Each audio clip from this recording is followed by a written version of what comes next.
Okay, this is the inventory aspect of the program. This place controls inventory. I called it PMS and AGO inventory manager. This area is the inventory. So it has 5 pages: item, receiving, sales, inventory, and then sales summary. If you look at this place now, there is nothing in any of these pages apart from this. Under the item, we will put up the underground tanks we have.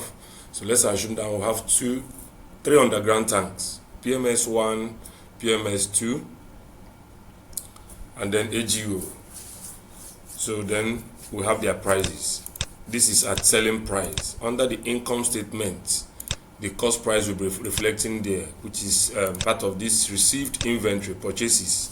This purchases goes under with the cost price. So that's why the cost price is not reflected here. So what we are reflecting here is the selling price. Now that is the first area of this program. Then we have the payment mode. Payment mode is where monies are collected. That is how the monies were collected. If there is total sales of 100,000, they will show the POS involved, the transfer, and the cash involved under this payment mode. When you come to this payment, that one will be reflecting. So everything is just 0, 0, 0. Then debt summary. This place is debt summary. Whenever I look at this place, you see those that are owing. Debt summary. Under this payment mode, if a customer pays his debt, it will come over here. We'll have credit return by cash, credit return by transfer, and then POS. So that is what the payment mode does. They will have the receipt and payment. Under this receipt and payment, these are the items you see here. It is just like cash book, the money in and money out, because POS and transfers goes to the MD pocket, the account of the owner of the company.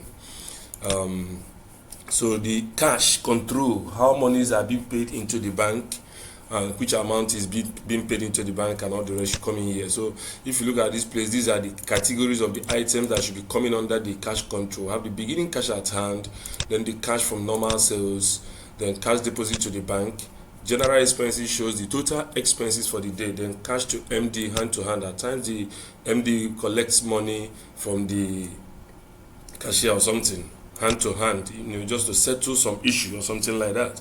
They will have cash from MD via transfer, should in case you transfer money to them in the office for 1 or 2 reasons, that the money will reflect here. Cash from recovered debt.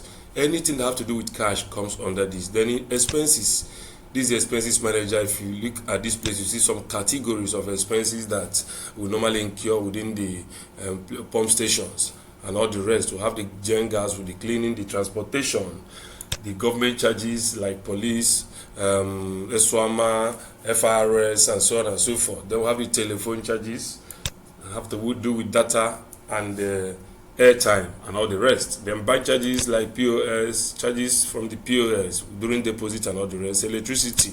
So these are the expenses, and the expenses have 4 pages. We have the payment. This is how it works. Like here now, there is nothing. When you come to payment, there is nothing. So depending on if a NEPA bill is paid, they will come here and select electricity, and the amount they paid will be reflecting here. Let's assume they paid a NEPA bill of 10,000. It will come over here and they will select the date. The date is, once they double click, they put up the date. Let me just say September 1. So the remarks here shows the name of the person who made the payment. So any name, something here will show what actually happened here, the person that carried out this transaction. So after this, the summary here shows the electricity, because it's only electricity expenses that have been made. So if there's anything like gen gas, for instance, they will come under payment and still select gen gas, and they will put up the amount they paid for it. If it is 15,000, they will put it up, and then on the same day, 1st September. So this place runs the expenses all through. If you come to this place, it's automated, it will reflect. This place, nobody touches here. This is the summary of all the expenses made for the month.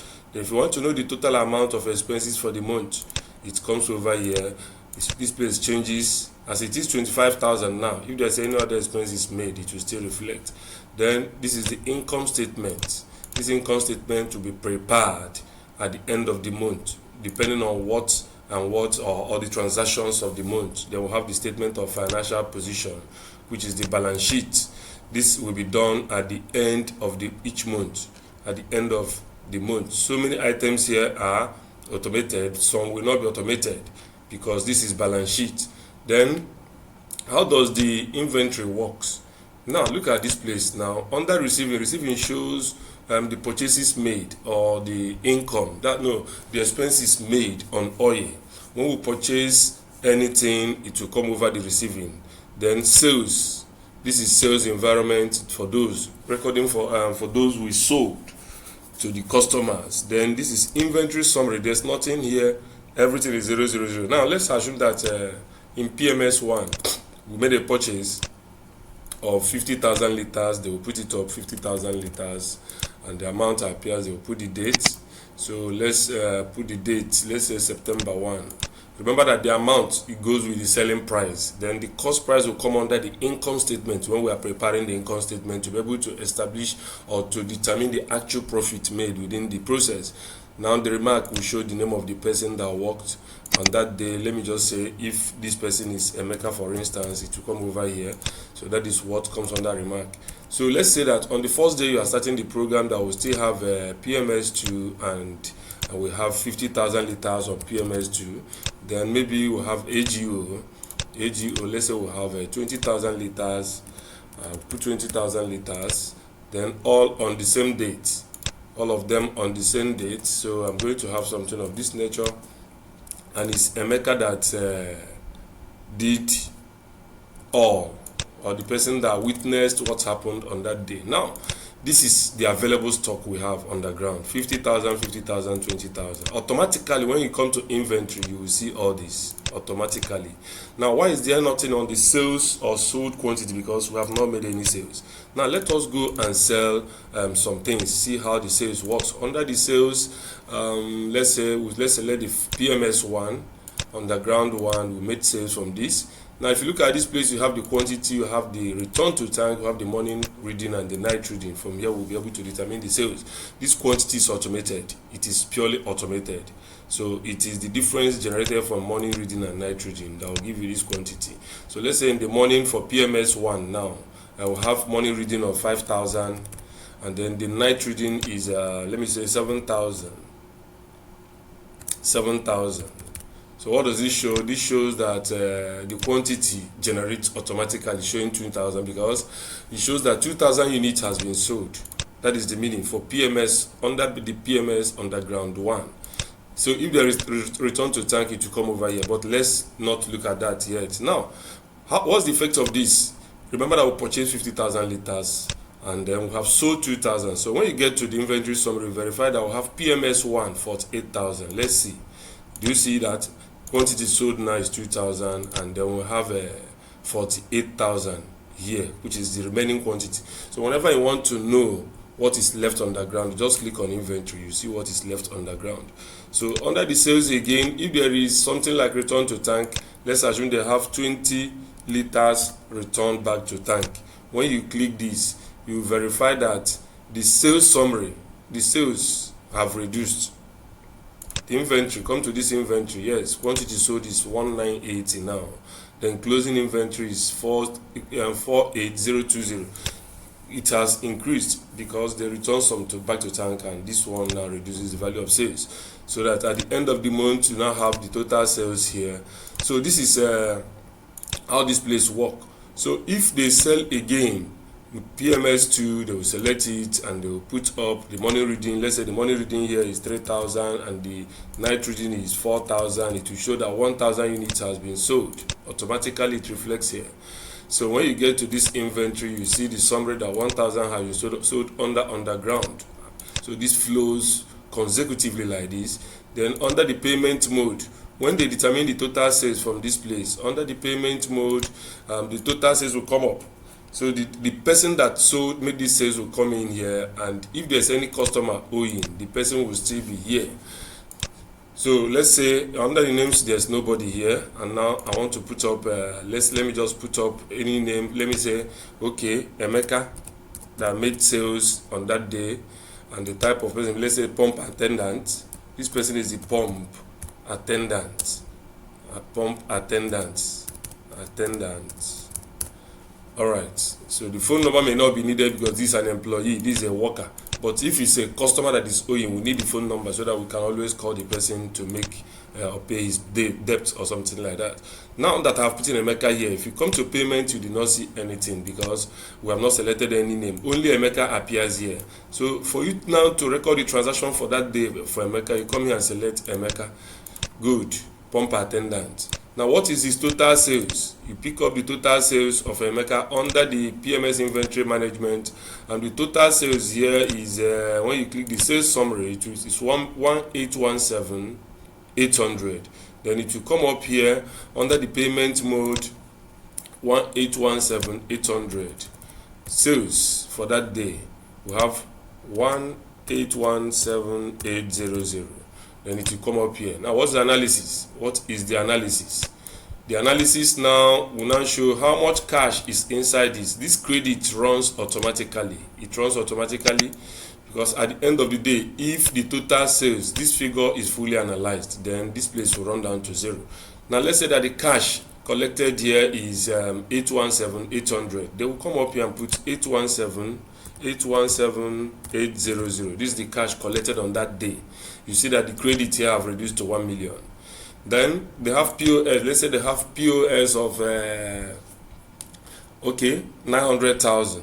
900,000 POS will come up here. Good. The credit shows that the person still have 100,000 with him, and let's say we have transfer of 80,000 out of that 100,000. It will show you that he's still having 20,000. If this 20,000 is not given account of, automatically this 20,000 will run into Emeka's account as debt because he has not given full account of this. Then when you come to debt summary, automatically it appears here, Emeka pump attendant 20,000, because its account did not balance. This place is fully automated. If you watch, you see key here, it's locked up. At the end of the month, you'll be able to know how much actually does these people owe, or shortages, or the debt by customers. This is the debt environment. Now if this Emeka now pay this 20,000, for instance, yes, it's going to come as debt recovery. When you come to this payment, you see where we have debt recovery. We have credit return by cash, by transfer, by POS. So let's assume that Emeka still bring the 20,000 that is left in his account under by cash. It will come in here, so that by the time you go to this debt summary again, you verify that Emeka is no longer owing. Do you see it? Emeka pump attendant is no longer owing. So the debt under this situation, under this platform, runs automatically. Nobody touches it. It runs automatically. Your expenses have shown you. Then the receipt and payment.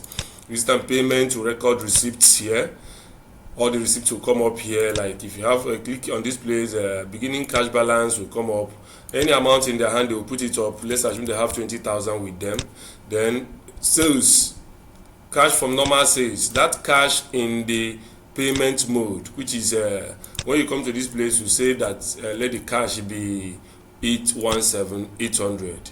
That 817,800 will come up here, 817,800.